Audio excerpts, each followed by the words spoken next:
नमस्कार, मैं शीतल पी सिंह, सत्यहिंदी.com पर आपका स्वागत है। हमारे देश में पेरुवियन आर्थिक मॉडल जो था, उसके बाद उसमें बदलाव करते हुए जो उदारीकरण जिसे कहा जाता है हिंदी में, बहुत कॉमन पार्लर, उसको लागू किए हुए 3 दशक हो गए। इस पर इधर बहुत बहस चली। खुद मनमोहन सिंह साहब इस बहस में थे। बहुत सारे मीडिया प्लेटफॉर्म्स पर उन्होंने अपनी बातें रखी, बहुत से दूसरे विद्वानों ने रखी, और इस पर एक गर्मा गर्म बहस इस समय देश में चल रही है। ये देश के लिए मुफीद था, मुफीद है, मुफीद रहेगा, हमारा भविष्य क्या होगा, हमारी आर्थिक हालत क्या है, आने वाले दिन हम कैसे निपटेंगे, कोरोना काल में जो अर्थव्यवस्था चौपट हुई है उसका क्या विकल्प है, वगैरह वगैरह बहुत सारी बातें। एक मुद्दा है लेकिन रह जाता है। हमारे यहाँ भी सत्यहिंदी.com पर बहुत सी बहस हुई। अमेरिका से हमारे एक पाठक ने लिखा और मुझे लगा कि इस पर किसी विशेषज्ञ से बात की जाए। जितेंद्र उत्तम साहब इससे पहले हमारे कार्यक्रमों में आ चुके हैं, आप जानते ही हैं, जवाहरलाल नेहरू विश्वविद्यालय से संबद्ध है और एशिया पूर्व के मामलों के जानकार हैं। सोल यूनिवर्सिटी से इन्होंने अपना डॉक्टरेट किया था, तो उस मामलों पर सारी दुनिया में, दुनिया के प्रसिद्ध कैसे जर्नल्स में लिखते रहते हैं, उनकी किताबें भी आई और उनसे हम लोग जानते हैं। तो आपका स्वागत है जितेंद्र जी। हम लोग आज की बातचीत यहीं से शुरू करेंगे कि जो जो शंका मेरे पास आई है वो ये आई है कि एक और हमारी अर्थव्यवस्था में समस्याएं हैं और ये माना जा रहा है कि हमारा कोरोना काल में रिट्रैक्शन हुआ है इकोनॉमी का, और हमारे जो मैन्युफैक्चरिंग और दूसरे ऐसे उपक्रम हैं जिनसे कोर सेक्टर्स कहलाते हैं, उनमें कोई ऐसी चीज नहीं हुई है जिसे हम बहुत ऐसा महत्वपूर्ण कारक माने कि उसकी वजह से हमारी अर्थव्यवस्था में वो बहुत बड़ी ताकत आ गई है। लेकिन एक सूचकांक ऐसा है जिसे शेयर मार्केट कहते हैं, उसमें बिल्कुल जैसे आप कह सकते हैं कि बहुत सक्रियता है, बहुत उछाल है, बहुत सारा पैसा उसमें आ जा रहा है और उससे एक अलग तरह की दुनिया क्रिएट हो रही है जो हमारी वास्तविक दुनिया से मेल खाती नजर नहीं आती। ये असल में पूरी दुनिया में ये एक सवाल है लोगों के सामने जी कि कोरोना काल आया जी और इसमें तमाम जगह लॉकडाउन हुए दुनिया के बहुत सारे देशों में, और लॉकडाउन के चलते जो आर्थिक गतिविधियां थी उसमें विराम आया। कई जगह पर, यूरोप में आया, अमेरिका में भी तमाम सारी जगह पर लॉकडाउन हुआ। पर एक मेजर इंडिकेटर जो आपने कहा अर्थव्यवस्था का, वो है स्टॉक मार्केट। और स्टॉक मार्केट न केवल हिंदुस्तान में बल्कि पूरी दुनिया में वो नई नई ऊंचाई पकड़ते गए और बहुत सारे लोगों ने सोचा कि अरे भाई इतना तो चला गया है, अब ऊपर नहीं जाएगा, फिर भी ऊपर जा रहा है, फिर भी ऊपर जा रहा है, फिर भी ऊपर जा रहा है। और अभी कल परसों जो है एक छोटी सी कंपनी इंडिया में, जोमैटो जी, उस कंपनी में कोई ज्यादा प्रॉफिट नहीं है, लॉस में कंपनी है। और कल जब उसका इनिशियल पब्लिक ऑफरिंग आईपीओ आया जी, तो वो कंपनी 1 लाख करोड़ को पार कर गई, एक बड़ी कंपनी बन गई। हाँ, तो लोगों ने कहा कि ये क्या हुआ। एक बहुत जो सुविख्यात हमारे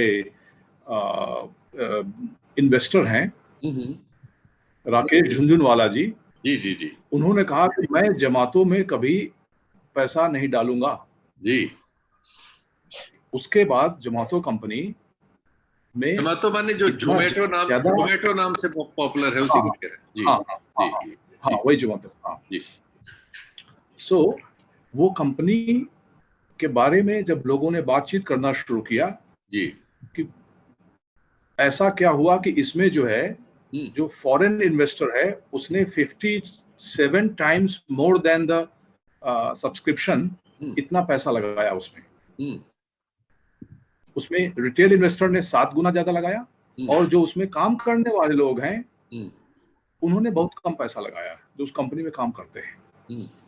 तो इस कंपनी के हवाले से जो विचार विमर्श हो रहा है हिंदुस्तान में, उसमें लोगों ने कहा कि इस कंपनी के भविष्य में पैसा लगा रहे हैं।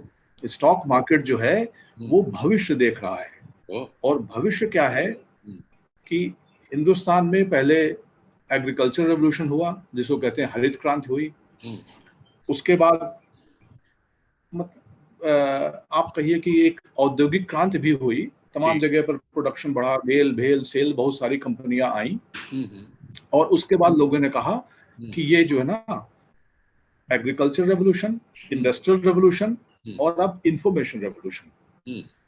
तो इंफॉर्मेशन रेवोल्यूशन का मतलब यह है कि जो एक प्रकार का इंटेलेक्चुअल कैपिटलिज्म जो है वो आ रहा है, उसको कई जगह पर लोग कहते हैं कि ये चौथी या कहते हैं फोर्थ इंडस्ट्रियल रेवोल्यूशन। और फोर्थ इंडस्ट्रियल रेवोल्यूशन में जो गाइडिंग फ्रेमवर्क है, वो जो संचालन की जो सबसे बड़ी व्यवस्था है, वो टेक्नोलॉजी के थ्रू होगी। तो अब आप देखिए हिंदुस्तान में लोग बताते हैं कि एग्रीटेक, एग्रीकल्चर नहीं, एग्रीकल्चर टेक, फिनटेक और लॉजिटेक, लॉजिस्टिक्स का जो टेक्नोलॉजी पार्ट है, लोगों ने देखा कि कैसे हमारे यहाँ पर जो टैक्सी लोग जाते थे, पकड़ते थे टैक्सी, वो सब चीज खत्म हो गई और ओला उबर इन लोगों ने पूरा सिस्टम डोमिनेट किया। ये क्या है? ये टेक्नोलॉजी प्लेटफॉर्म है जो कि चलते हुए पुराने जो बिजनेस को एक नई एनर्जी दे देते हैं, खत्म भी कर देते इंडिया हैं में पुराने बिजनेस को, खत्म भी कर दे रहे हैं। हाँ, खत्म भी कर रहे हैं। तो उससे क्या हो रहा है कि एक नए ढंग का, नई जो टेक्नोलॉजी आ रही है, लोग जो जोमेटो जो खाने के लिए जो सामान दे रहा है उस पर बेट नहीं कर रहे हैं। वो जो नई टेक्नोलॉजी आ रही है, how it is connecting the entire food chain with the consumer, उस पर पैसा डाल रहे हैं। तो हाँ, तो इंडिया में जो पैसा डाल रहे हैं बाहर के लोग, और जो इंडियन भी पैसा डाल रहा है, तो अभी सबसे ज्यादा जो टेक्नोलॉजी है उसका मतलब हुआ आईटी, इंफॉर्मेशन टेक्नोलॉजी। उसके बाद लोग हेल्थ केयर में भी पैसा डाल रहे हैं। कहाँ पैसा डाल रहे हैं? अभी आपने सुना होगा कुछ दिन पहले कि एक छोटी कंपनी ने, यूनिकॉर्न ने, एक एस्टैब्लिश कंपनी को खरीद लिया, बड़ी कंपनी को। रिलायंस ने भी खरीदा, टाटा ने भी खरीदा। तो जो हेल्थ केयर का जो पूरा बिजनेस था, तमाम सारे छोटे छोटे गली कूचे में हमारे यहाँ पर आप देखिए कि एक मेडिकल स्टोर खुला हुआ है, सब कुछ, वो बिजनेस, उस सब पूरी व्यवस्था को एक नई टेक्नोलॉजी नए ढंग से संचालित करने वाली है। तो उससे जो है इन सारी व्यवस्थाओं का जो वैल्यूएशन है वो एकदम बदल रहा है। अच्छा, अब है क्या? हिंदुस्तान जैसे देश में जहां पर काफी बड़ी मात्रा में लोग अशिक्षित हैं पूरी तरह से, जो शिक्षित भी हैं उनको भी हम लोग अशिक्षित ही मानते हैं, क्योंकि जो फाइनेंशियल लिटरेसी है इंडिया में वो एकदम नीचे है। लोगों को फाइनेंस के बारे में जो भी बदलाव हो रहा है उसकी कोई जानकारी नहीं है। तो इससे एक तबका इंडिया में जो अवेयर तबका है, जिसके पास इंफॉर्मेशन है और जो इंफॉर्मेशन को इंटरप्रेट कर सकता है, जो उसको समझ सकता है कि इंफॉर्मेशन में से जो एक कहते हैं कि बहुत सारी इंफॉर्मेशन है, उससे एक जनरल पैटर्न क्या निकल रहा है, उस पैटर्न को समझना सबसे इंपॉर्टेंट है। तो कैसे आप इंफॉर्मेशन के सारे पॉइंट को कनेक्ट करते हैं, जिसको कहते हैं बिग डेटा एनालिटिक्स आजकल, वो सारे इंफॉर्मेशन को डेटा माइनिंग के थ्रू समझ करके और उससे जनरल पैटर्न निकालते हैं। तो स्टॉक मार्केट में भी जो बड़ा डेटा एनालिटिक्स सिस्टम जो लगा हुआ है, वो तमाम प्रकार की इंफॉर्मेशन से एक जनरल पैटर्न निकाल रहा है और उस पैटर्न के तहत इन्वेस्टमेंट आ रहा है। अभी आप देखिए कि इंडिया में नया अकाउंट, जिसको कहते हैं डीमैट अकाउंट, जिसके थ्रू आप शेयर खरीद सकते हैं, बेच सकते हैं, उसमें करीब 35 से 40-50% की वृद्धि चल रही है। अच्छा, इतनी ज्यादा ग्रोथ हो रही है। उसकी जो कंपनियां हैं उनका स्टॉक मार्केट में वैल्यूएशन बहुत बढ़ रहा है। ठीक, तो ये इंडिकेटर है कि इस दौर में, जब जिसको कहते हैं कि लो इंटरेस्ट रेट रेजीम, जी, इस समय इंटरेस्ट रेट बहुत नीचे है और नोट रुपए की जो लिक्विडिटी जिसको कहते हैं वो बहुत ज्यादा है। ऐसे समय में लोगों के पास में पैसे को कहाँ लगाएं जिससे उसका रिटर्न आए, वो ऑप्शन कम हो गए हैं, बहुत कम हो गए हैं। इवन इंडिया में, ट्रेडिशनली इंडिया में 2 लाख करोड़ बता रहे हैं एनुअल पैसा जाता था रियलिटी मार्केट में, 2 लाख करोड़ गोल्ड में, और 2 लाख करोड़ कुछ होर्डिंग में इधर उधर। अब वो पैसा जो है वहां जाना बंद है। तमाम सारे लोग पैसा स्टॉक मार्केट में डाल रहे हैं, तो इससे इंडियन जो रिटेल इन्वेस्टर है वो पैसा डाल रहा है, और जो फॉरेन कैपिटल है, क्योंकि वहां इंटरेस्ट रेट बहुत लो है और लिक्विडिटी बहुत ज्यादा है, वो भी पैसा इंडिया में डाल रही है। पर ये जो व्यवस्था है ये कब तक चलेगी, क्यों बहुत लंबे समय तक चलेगी, इस पे बहुत सारे सवाल हैं। पूरी दुनिया में इन्फ्लेशन का फियर है, और जब इन्फ्लेशन का फियर होगा, और इन्फ्लेशन अभी तो अमेरिका में बोल रहे हैं कि ये ट्रांजिटरी इन्फ्लेशन है, थोड़े दिन के लिए आया है, पर ऑलरेडी इंटरेस्ट रेट बढ़ाने की बातचीत चल रही है। कोरिया एक कंट्री है जो पहला इंटरेस्ट रेट बढ़ाने के चक्कर में एशिया में पहली बार। तो अगर इंटरेस्ट रेट बढ़ते हैं तो जो foreign capital emerging market including India, यहाँ पर जो फॉरेन कैपिटल आई है वो वापस जाएगी। और जब कैपिटल वापस जाती है तो स्टॉक मार्केट में करेक्शन आता है, जिसको लोग कहते हैं correction. But correction can be very high, मतलब काफी नीचे मार्केट आ सकता है, क्योंकि जो कैपिटल उसमें लगा हुआ है और काफी बड़ी मात्रा में जो फॉरेन कैपिटल लगा हुआ है वो इंटरेस्ट रेट से बहुत सेंसिटिव होता है। अगर इंटरेस्ट रेट सेंसिटिव है। दूसरा क्या है, एक और जो इम्पोर्टेंट चीज ये है कि रुपी को जितना डाउन होना चाहिए था, हमारा जो पिछले प्रोग्राम में हम लोग फॉरेन एक्सचेंज रिजर्व की बात कर रहे थे, जी, तो आरबीआई जो है लगातार रुपी को खरीद रहा है कि रुपी का डिवेल्युएशन बहुत ज्यादा ना हो। इसलिए हमारा फॉरेन एक्सचेंज तो बहुत बढ़ा है, पर जो फॉरेन इन्वेस्टर हैं वो कभी भी, उनको अगर आहट लगेगी कि रुपी नीचे जाने वाला है, क्योंकि इंडिया में एक तरफ एक्सपोर्ट बढ़ाने के लिए रुपी को नीचे करने की भी आवाजें आ रही हैं, अगर रुपी के नीचे जाने की कोई संभावना बनती है और जो कि बन रही है, तब 2013 में जो हुआ था कि रुपी पे प्रेशर बढ़ना शुरू हो जाएगा। अच्छा। और स्टॉक मार्केट में और हर चीज में उसका इम्पैक्ट आने की संभावना है। अच्छा। पर सबसे इंपॉर्टेंट चीज ये है कि ये कब होगा।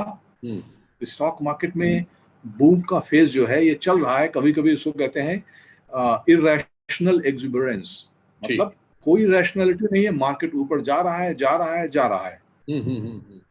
तमाम लोग जो है बिलीव करने लगते हैं कि ये सत्य है, पर असल में मार्केट जो है उसको रिवर्स कर सकता है इतने बड़े लेवल पर, लोगों के लिए आश्चर्य होगा ये भी होता है क्या, जो कि एशिया में एक बार हुआ।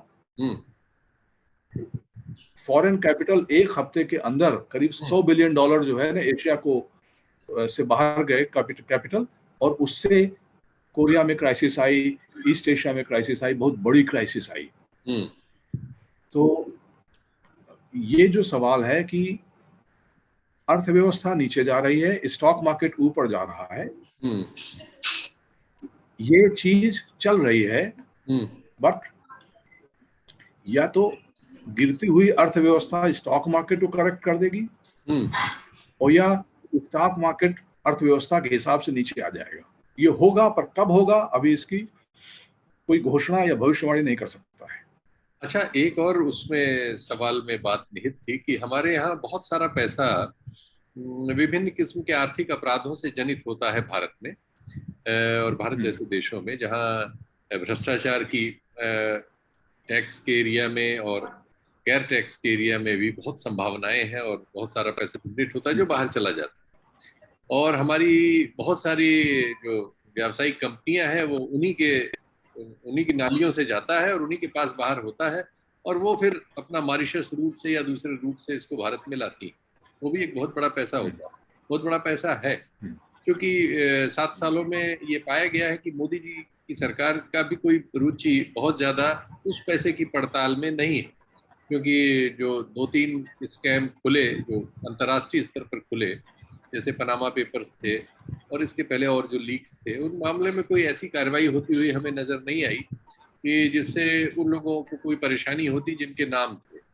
और संसद वगैरह में भी ये कह दिया गया कि जांच हो रही है, टाल मटोल वाला रवैया था, अभी तक उसमें कुछ नहीं है। कुछ सेलेक्टिव मामलों में कुछ कार्रवाई होती है जिनमें राजनीतिक निहितार्थ होते हैं, तो एक ऐसी स्थिति बनी हुई है। तो संक्षिप्त तौर पर ये पैसा अभी भी मॉरिशस रूट से और दूसरे रूट से जरूरत पड़ने पर आ जाता है। क्या उसकी भी कोई भूमिका है हमारे स्टॉक मार्केट इस समय? नहीं, उसकी बहुत बड़ी भूमिका है। अच्छा। जिसको जो हमारी सरकार का जो प्रोग्राम है वो है स्टार्टअप इंडिया।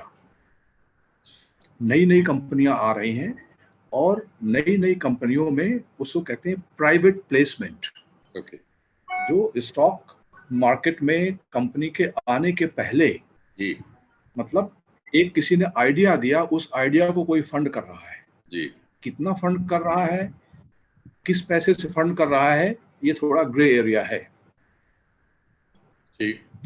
तो जो जिसको आजकल कहते हैं यूनिकॉर्न, बहुत सारी जो कंपनियां हैं जो काफी बड़े साइज में बढ़ रही हैं, उनको देखते हुए एक नए ढंग का कल्चर पैदा हुआ, एक नया इकोसिस्टम इंडिया में तैयार हो रहा है जो कि ईस्ट एशियन मॉडल से अलग है पर इजराइल के करीब है। अच्छा। कि नए नए आइडिया के साथ में, नई नई टेक्नोलॉजी के साथ में आप कंपनी शुरू करिए। और खास तौर से जो इंडिया के पुराने जो बिजनेस हैं वही है, जैसे कहते हैं कि फूड, इंडिया में रेस्टोरेंट होते हैं, ढाबे होते हैं, सब होते हैं, पर उनको कैसे कंज्यूमर से कनेक्ट करने के लिए एक नई कंपनी आ गई। उसी तरह से एग्रीकल्चर में भी अगर ये किसान के जो कानून बने हैं, अगर ये सफल सरकार होती है इस पर, तो 3-4 बायर होंगे जो बहुत पावरफुल होंगे, बड़ी कंपनियां होंगी, और वो लोग किसानों से कनेक्ट करके उसको अपने हिसाब से अपनी शर्तों पे खरीदेंगे। ठीक। तो एक एग्रीटेक, एक नई प्रकार की व्यवस्था आएगी और इन कंपनियों का जो स्टॉक मार्केट वैल्यूएशन है बहुत ज्यादा जाएगा। तो ये जो तो इस टाइप से ये जो यूनिकॉर्न, या आप कहिए कि एक प्रकार का नया कल्चर है जिसको कहते हैं स्टार्टअप। मींस आपने एक छोटी कंपनी, छोटी व्यवस्था से एक बड़े बिजनेस को नई टेक्नोलॉजी प्रोवाइड की।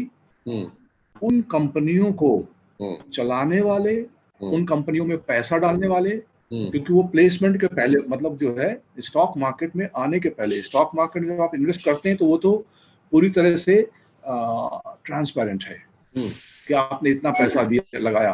पर जब कंपनी कहीं लिस्टेड नहीं है, उस समय कंपनी में कितना पैसा लग रहा है, इसकी बहुत ज्यादा न तो छानबीन होती है, न लोगों को बहुत सारी अंडरस्टैंडिंग है। तो इसको एंजल इन्वेस्टर कहते हैं, इसको प्राइवेट इक्विटी प्लेसमेंट कहते हैं। मतलब वो कंपनी कहती है कि हमने आपको, आपकी कंपनी को हमने माना $10 बिलियन की कंपनी, और इसका 30% हिस्सा हम खरीदना चाहते हैं, तो इतना पैसा आपको दे रहे हैं। तो बहुत सारी जो फॉरेन कंपनियां, फॉरेन जो फंड हैं, वो भी पैसा डाल रहे हैं, इंडियन लोग पैसा डाल रहे हैं इसमें, पर इसकी बहुत ज्यादा इसमें ट्रांसपेरेंसी नहीं है।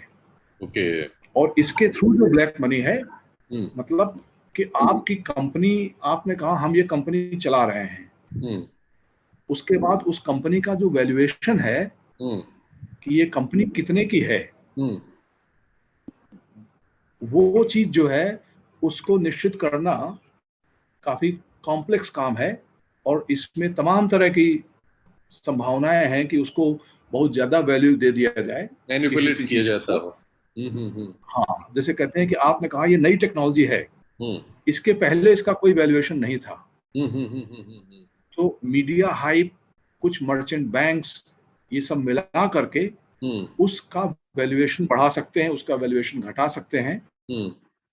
तो उस वैल्यूएशन के आधार पर जैसे मान लीजिए कि बीच में रिलायंस कंपनी में तो जब इन्वेस्टमेंट आता है तो वो कहते हैं कि एंटरप्राइज वैल्यू, वो वैल्यू रिलायंस का तो लोग जान सकते हैं क्योंकि वो स्टॉक मार्केट में लिस्टेड कंपनी है। पर जो कंपनी किसी गराज में खुली हुई है उस कंपनी की का मूल्य कितना है ये समझना मुश्किल है। तो उसमें कौन कितना पैसा डाल रहा है वो तमाम प्रकार का ग्रे एरिया बना हुआ है और उसके थ्रू भी बहुत बड़ी मात्रा में पैसा स्टॉक मार्केट में आ सकता है। एक और सेक्टर है जिस पर शंका होती है, जिस पर सवाल आते रहते हैं कि हमारी बैंकिंग का क्या होगा, क्योंकि आपने जैसे बताया कि ब्याज दरें घट रही हैं और हमारे बैंकों के ऊपर बहुत सारे मतलब डिफॉल्ट वाले स्टेजेस बहुत सारे बैंकों में रही हैं। कुछ छोटे बैंक बंद भी हुए हैं इस दौरान, कुछ बैंकों के मर्जर की बात आई है। ऐसी खबरें बीच बीच में उड़ती और पड़ती आती रहती हैं, क्योंकि बैंकिंग सेक्टर को भी प्राइवेट एरिया में मतलब भेजने की कोशिश इस सरकार की लगती है, सरकार की रुचि लगती है इसमें। तो इसमें क्या होने जा रहा है, क्योंकि बहुत सारे लोगों का इससे जुड़ाव है, बैंकों में उनका पैसा है, जो भी वो उनका रिश्ता रहा है अब तक बैंकों से रहा है। और जैसा आपने कहा कि उनको, हमारे देश के लोगों को वर्तमान जो फाइनेंसिंग सिस्टम है दुनिया का और इसकी जो नई नई जानकारियां हैं, जिस तरह से इसका ऑपरेशन है उसकी जानकारी नहीं है, फाइनेंशियल नॉलेज नहीं है हमारे समाज में। तो उनके लिए क्या है कहने को आपके पास, समझने को उनके लिए? असल में इंडियन इकोनॉमी में एक बहुत बड़ा कहते हैं कि गैप आ गया है। एक तरफ है बड़ी कंपनियां और दूसरी तरफ है अनऑर्गेनाइज सेक्टर की छोटी छोटी कंपनियां। बहुत सारी छोटी छोटी कंपनियां हैं। अब है क्या कि ये जो बड़ी कंपनियां हैं इनको बैंक से लोन नहीं चाहिए। उनके लिए जो है क्रेडिट लाइन जो है स्टॉक मार्केट से चलती है। ओके। रिलायंस को जितना पैसा चाहिए वो तो इसको कहते हैं दो फाइनेंशियल सिस्टम दो प्रकार का होता है। एक होता है बैंक बेस्ड फाइनेंशियल सिस्टम, एक होता है capital market based financial system. Okay. India में पहले के जमाने में एक बैंक बेस्ड सिस्टम था, बड़े बड़े बैंक थे वो फाइनेंस करते थे। ठीक। तो अभी भी जो छोटी कंपनियां हैं जिसको एसएमईज कहते हैं उनके पास कैपिटल मार्केट से कैपिटल जनरेट करने का साधन नहीं है तो वो बैंकों में जाते हैं। ठीक। छोटी कंपनियों की किसी को परवाह नहीं है इस वक्त। तो बड़ी कंपनियों का काम चल रहा है ना, तो बड़ी कंपनियों के लिए तो पैसे की कोई कमी नहीं है, छोटी कंपनियों के पास पैसे की कमी है। तो एक जो ये बड़ा ट्रांजिशन इंडिया में हो रहा है और तमाम देशों में भी हुआ है कि जो बैंक बेस्ड फाइनेंस है वो कैपिटल मार्केट बेस्ड फाइनेंस में जा रहा है। तो इसलिए जो बड़ी कंपनियां हैं वो इस ट्रांजिशन में उनको फायदा है। जो छोटी कंपनियां हैं वो तो लिस्टेड भी नहीं होते, छोटे छोटे बिजनेस ना, तो उनके लिए तो या तो हवाला मार्केट से पैसा लेंगे वो लोग और या बैंकों से पैसा लेंगे।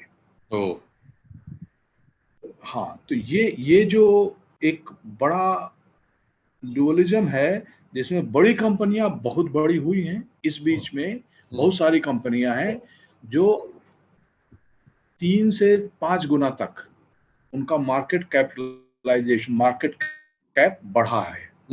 बहुत सारी कंपनियां, और इसलिए आजकल कहते हैं ना रॉबिन हुड इन्वेस्टर। इस बंदी के दौर में बहुत सारे लोग घर में बैठे थे, ऑफिस जाना नहीं था, घर से ही काम कर रहे थे।